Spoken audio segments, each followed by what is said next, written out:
Hey guys, Fogg here and welcome to another FIFA 20 player review, and today guys I'm going to be reviewing the 91 rated Flashback XBC Dries Mertens of Napoli. This is a very good looking card. He was able to cost me around about 80,000 coins to complete his SBC in the 4 games that I did play. He did score me 7 goals and didn't get me any assists. He's also got 4-star skills as well as 4-star weak foot.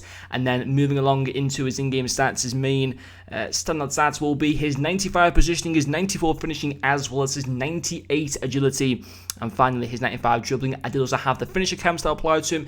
Getting into his traits, he does have the 2 AI traits of long shot taker and technical dribbler, and then the 3 other traits of outside foot shot, flair, and finesse shots.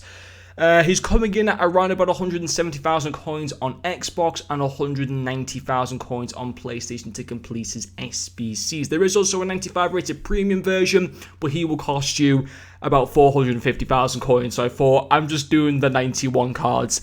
And before we get any further into the terms of like the pros and the cons of this card, I want to quickly read through the difference between his 91 cards and his 95 in terms of base stats. So the 91 card has 4 less pace, 4 less shooting, 5 less passing, as well as 4 less dribbling, 5 less defending, which doesn't really matter for an attacker, and also 7 less physicality. And in terms of how it was to use in game, this is a good card. I was very impressed by him, but at the same time, you know, we have seen a lot of good Serie A attackers recently come out into packs and an SBC. So for example, the teams in Paulo Dybala, very good card. I don't know what he's actually going for in the market at the moment. I'm guessing probably more than what this SBC would cost you. The SBC Lukaku, brilliant card, superb. If you've done Lukaku, it makes every sense for you to go and do Dries Mertens because you get like a nice solid green link between the 2 players right there. But in terms of how Mertens is to use in game, very good. You know, 7 goals in the 4 games, no assists. That's fine. You got me 7 goals. That's what you want from a striker. You want your strikers to be banging in the goals, and he can very much do that. And listen to this as well. The finisher council is a fantastic council to have applied to him because his positioning, his finishing, his shot power, his long shots,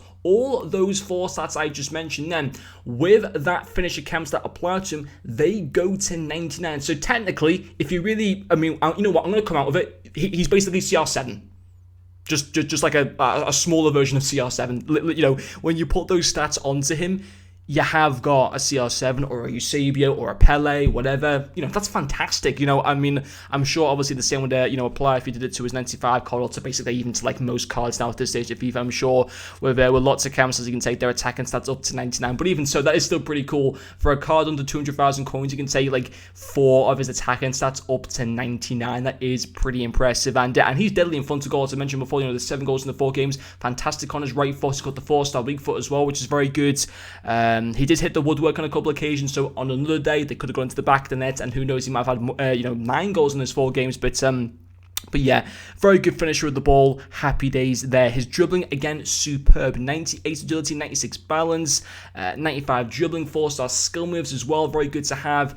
On an attacker, he does feel nice and smooth on the ball. He's not clunky or anything like that. He is pretty small at the same time at 5'7". Some people would argue, is that too small for an attacker? And, you know, listen, he's not going to be able to put up much of a, an aerial battle or whatever because of his lack of jumping, his lack of height, his lack of physicality at the same time as well. But, I don't really think target men is like the meta in FIFA this year. I think having small players with really good pace, shooting, dribbling, it has been the meta for attackers like Lionel Messi, for example. He's been such a meta player this year, and he's very similar in like his build to like a Dries Mertens, for example, at the same time. So I don't think his height's an issue. I don't think his lack of physicality is an issue either, at least in my personal opinion. But that dribbling is superb, and also his pace, again, very good. 97 acceleration, 86 sprint speed. He feels rapid for me. He can outpace so many defenses. Of course, he feels even quicker than that 92 overall pace because of how good his agility is, how good his balance is, how good his dribbling is at the same time. So that's all good with that. So on the whole, he's a card that didn't put a foot wrong for me. He scored me he scored me those 7 goals in the 4 games, which is a fantastic return. But something I do want to point out to you guys, I just quickly got footbin up on my phone, is I noticed not long after doing his SBC, he actually has a 90 rated card, and this is very interesting to maybe why this SBC might not exactly be the best value for coins. I have put value for coins at 8.5 out of 10. I'm going to reduce that to 7 out of 10. And let me explain why. Because this 90 rated card is a FUT headliner card. It has the potential to get more upgrades. As we know, Serie A will resume, as far as I believe, they resume on June 20th. Now, Napoli haven't had the best season, but who knows? They might come back into Serie A and they might be like the best team. Who knows? Where form can easily change so much with games being played behind closed doors. And that Mertens card, with only being 1 rating lower, he's a tradable card that on Xbox goes for 120,000 coins, which is 50,000 coins cheaper than what this SBC will cost you for an untradable version. And on the PlayStation, he's 145,000 coins. Now, we've seen man of the match cards being given up for the Bundesliga and stuff like that. Let's say he goes and scores a hat-trick on his first game back. Boom. His head on the card goes up to the same rating as what this SBC will cost you, and he would be a tradable card. So it's a very interesting one.